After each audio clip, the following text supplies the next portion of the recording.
ҳимояи ҳуқуқи истеъмолкунандагон яке аз масъалаҳои ба ҳисоб меравад, ки аз ҷониби сохторҳои марбута ба он таваҷҷӯҳи хоса зоҳир менамоянд. қонуни ҷумҳурии Тоҷикистон дар бораи ҳимояи ҳуқуқи истеъмолкунандагон ҳуқуқу манфиатҳои харидоронро ҳимоя намуда, муносибатҳои байни истеъмолкунанда ва фурӯшандаро танзим намуда, ҳуқуқҳои ҳар як харидорро ҳимоя мекунад. бар асоси ин қонун ҳар як истеъмолкунанда ҳуқуқ дорад ҳангоми харид дар бораи таркиб, сифати маҳсулот, муҳлати истифодаи он, санаи истеҳсол ва истеҳсолкунандаи он маълумоти пурра дарёфт намояд. бо дар назардошти ин ва бо мақсади баланд бардоштани маърифати ҳуқуқии шаҳрвандон дар ин сам аз ҷониби мақомоти дахлдор пайваста чорабиниҳои иттилоотию фаҳмондадиҳӣ баргузор карда мешавад. чунин як чорабиниҳо аз ҷониби кормандони раёсати хадамоти зидди инҳисорӣ назди ҳукумати ҷумҳурии Тоҷикистон дар шаҳри Душанбе дар бозори Меҳргон доир гардид.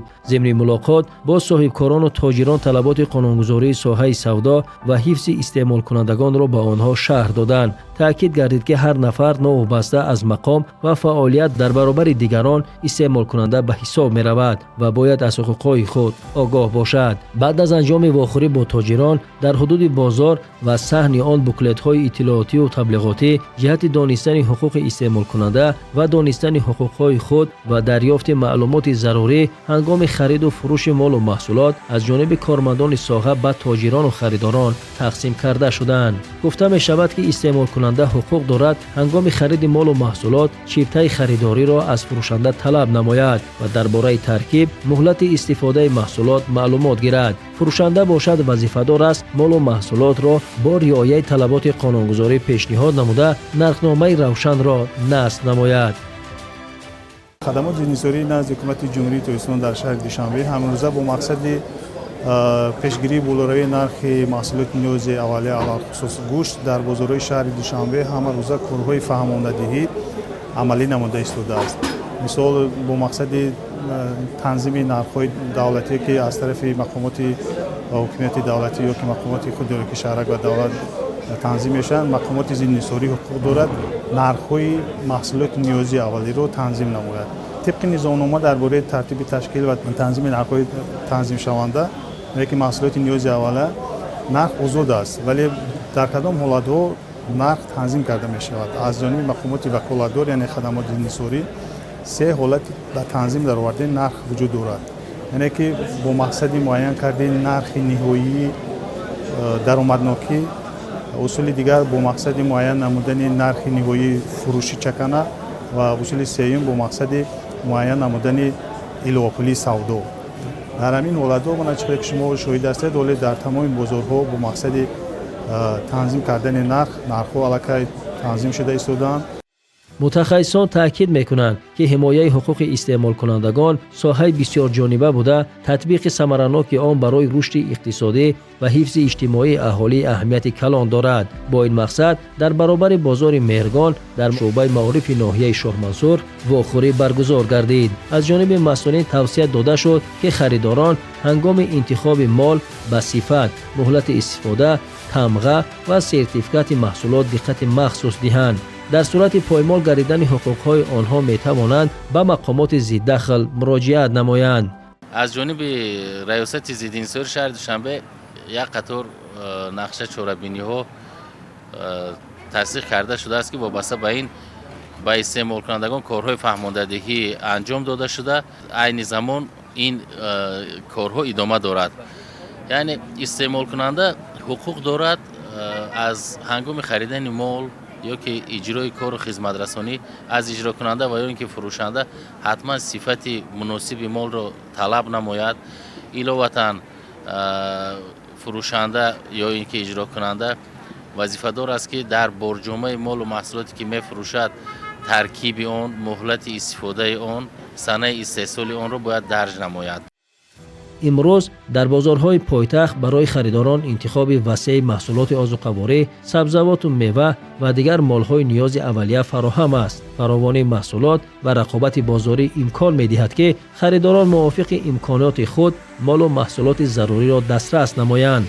در برابر نظارت بازار و حفظ حقوق استعمال کنندگان، محصولات تأمین فراوان محصولات نیاز اولیه و نگاه داشتن موازنت نرخ‌ها نیز از سمت‌های مهم فعالیت مقامات شهری به حساب می‌رود. با این مقصد برای تأمین بازار استعمالی پایتخت با محصولات نیاز اولیه در اساس قرارهای دخلدار رئیس شهر دوشنبه محترم رستم امامعلی یک قطار تدبیرهای مهم عملی گردیده است. یکی از ساختارهای اساسی که در این صنف فعالیت می‌نماید کارخانه واحد دولتی عاید به استحصال، خرید، ذخیره و فروش محصولات نیاز اولیه شهر دوشنبه میباشد. این کارخانه با مقصد تامین ساکنان پایتخت با محصولات اساسی آذوقه‌واری فعالیت نظررس دارد. در انبارهای کارخانه محصولات گوناگون از جمله آرد، برنج، روغن رستنی، شکر، کارتوشکا، پیاز و دیگر محصولات سرطلب ذخیره گردیده است. محصولات ذخیره شده نوبسته از طلبات بازار همه روزه به فروش برآورده می شود. در برابر ذخیره محصولات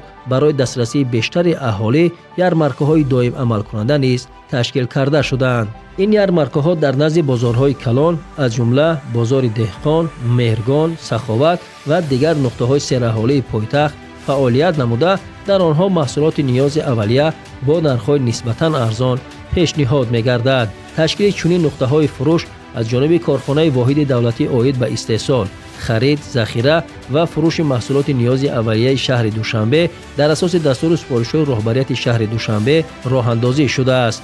با گفته مسئولین تشکیل و فعالیت چنین یارمارکه‌ها مخصوصاً در عرفه عیدها برای پیشگیری بالاروی نرخ محصولات نیاز اولیه اهمیت مهم داشته برای به اعتدال آوردن نرخ بازار و تامین اهالی به محصولات نیاز اولیه مساعدت می‌کند. در این یارمارکه‌ها محصولات نسبت به بازار با نرخ دسترس پیشنهاد می‌گردد. در مجموع تامین بازار استعمالی پایتخت با محصولات نیاز اولیه زیر توجه دائمی رهبریت شهر دوشنبه قرار داشته برای نگاه داشتن فراوانی محصولات و معتدل نگاه داشتن نرخ‌ها تدبیرهای ضروری اندیشیده می‌شود.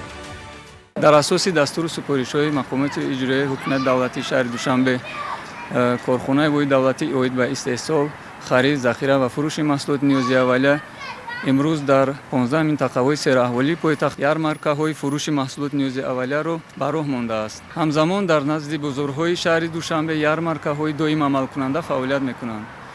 باید گفت که امروز در نقطه‌های فروش کارخانه محصولات نیازی اولیه از قبیل کارتوشکا، روغن رستنی، شکر، آرد، برنج و گوشت به راه مانده شده است که نسبت نرخ بازار ارزان است. به خصوص در نقطه‌های ما 1 کیلوگرم گوشت گاو 65 سومانی، گوشت گوسفند 75 سومانی ارزش دارد. یکی از محصولات سرطلب در بازار پایتخت گوشت به حساب می رود. با مقصد نگاه داشتن موازنت نرخ‌ها واردات گوشت از جمهوری بلاروس و قزاقستان به راه مانده شده است. متخصصان میگویند که پیش از به بازار وارد نمودن محصولات وارداتی صفت آن در آزمایشگاه مخصوص سنجیده می شود. در یارمارکه‌های عمل کننده 1 کیلوگرم گوشت وارداتی گاو با نرخ 65 سومانی و گوسفند باشد 75 سومانی پیشکش خریداران گردانیده شده است. این محصولات ما ای نظارت دکترای سانیتاری میگذاره، همه روزه سرتیفیکات ما ماندگی و همه اصلاح معین دکترای بایتاری هر روز چند مرتبه گذشته با نگاه میکنن. تامینات محصولات نیاز اولیه از جانب کارخانه واحد دولتی عاید به استحصال، خرید و فروش محصولات نیاز اولیه شهر دوشنبه مرحله به مرحله شده ایستاده و در یارمارکه‌ها همه روزه پیشنهاد ساکنان کرده میشد. وقت‌های اخیر از فرصت استفاده برده بعضی صاحبکاران همین نرخ‌های گوشت‌هایی که داده بودند یعنی که زیاد فروختن علاوه نسبت ویها در یک جایگی با مقامات حفظ حقوق پروتکل‌های حقوق بین‌المللی معمولی ترتیب داده شده.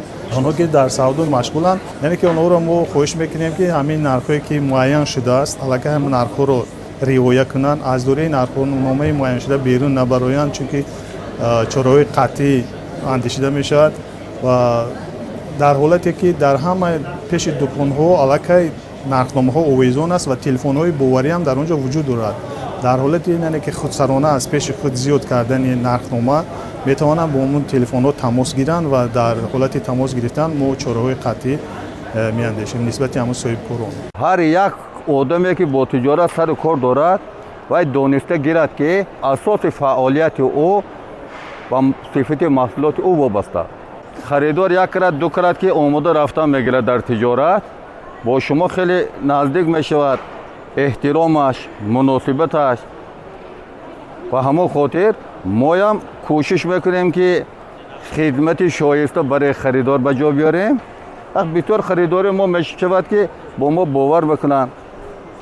ما باید باوری هر یک خریدار به جا بیاریم. اطلاع داده شد که برای پیشگیری از بالاروی نرخ محصولات کشاورزی از جمله پیاز و کارتوشکا در انبارهای مخصوص ذخیره کافی تشکیل کرده شده است. قسمی از کارتوشکا در سردخانه‌های معاصر نگهداری می‌شود. متخصصان می‌گویند نگهداری محصولات در چنین سردخانه‌ها امکان می‌دهد که صفت آن تا وقتی پیشنهاد به بازار خوب نگاه داشته می‌شود. همساله در اساس قرار رئیس شهر دوشنبه محترم رستم امامعلی یارمارک فروش محصولات نیاز اولیه برگزار کرده می شود. از جمله در بازار سخاوتی مقامات اجرایی حکومت دولت شهر دوشنبه، در نزد مقامات اجرایی حکومت دولتی ناحیه سینو، در باغ کوروش کبیر و بازار مهرگان یارمارک برگزار کرده شده است که محصولات نیاز اولیه با نرخ‌های دسترس و صفت‌های مناسب پیشکش ساکنان گردانیده شده است. طور آگاه هستید تمام نرخ محصولاتی که در این یارمارک پیشکش ساکنان کرده شده است نسبت به نرخ‌های بازار ارزان میباشد و تمام خریداران نیز از این راضی هستند و در دیگر بازارها نیز نرخ محصولات نیاز اولیه عین حال معتدل بوده تحت تنظیم قرار داده شده است. عین زمان به اساس بالا برداشتن نرخ محصولات نیاز اولیه از جانب فروشندگان مشاهده نمی‌گردد. یکی از سمت‌های مهم فعالیت کارخانه تامین ساکنان شهر با آرد میباشد، زیرا آرد و محصولات آن مهمترین مواد غذای اهالی به حساب می‌رود. با این مقصد توسط شرطنامه‌های همکاری با شرکت‌های استحصالی خارجی از جمله جمهوری قزاقستان آرد به شهر دوشنبه وارد گردیده در انبارهای مخصوص ذخیره کرده شده به فروش برآورده می‌شود. در برابر آرد دیگر محصولات سرطلب از جمله برنج نیز در انبارهای شهری ذخیره کرده شده است. قسم زیاد این محصولات توسط شرطنامه‌های همکاری از کشورهای خارجی وارد گردیده توسط بازارهای کمونالی و یارمارکه‌های دائم عمل کننده به فروش می‌برند. همچنین برای تامین بازار و یارمارکه‌های دائم عمل کننده با روغن رستنی و شکر نیز ذخیره‌های ضروری تشکیل کرده شده است. محصولات مذکور از کشورهای روسیه، قزاقستان، هندوستان و دیگر دولت‌ها وارد گردیده همروزه به بازارهای شهر و یارمارکه‌های دائمی پیشنهاد می‌گردد. کارخانه ذخیره فلزی‌ها از قبیل پیاز، سبزی و کارتوشکا را تشکیل نموده فروش آنها را در بازارهای پایتخت منتظم به راه مانده است. این محصولات‌ها از نیاز هر روزه اهالی به حساب رفته تأمین ذخیره آنها به تنظیم نرخ‌ها مساعدت می‌کند. با دستور و تشبث رئیس شهر دوشنبه محترم رستم امامعلی یارمارک‌های دائم عمل کننده با اشتراک کارخانه فعالیت دارند. در این یارمارک‌ها محصولات نیاز اولیه با نرخ‌های دسترس پیشنهاد می‌گردند. این تدبیر برای تأمین اهالی با محصولات با صفت و نگاه داشتن ثبات بازارها روانه شده است.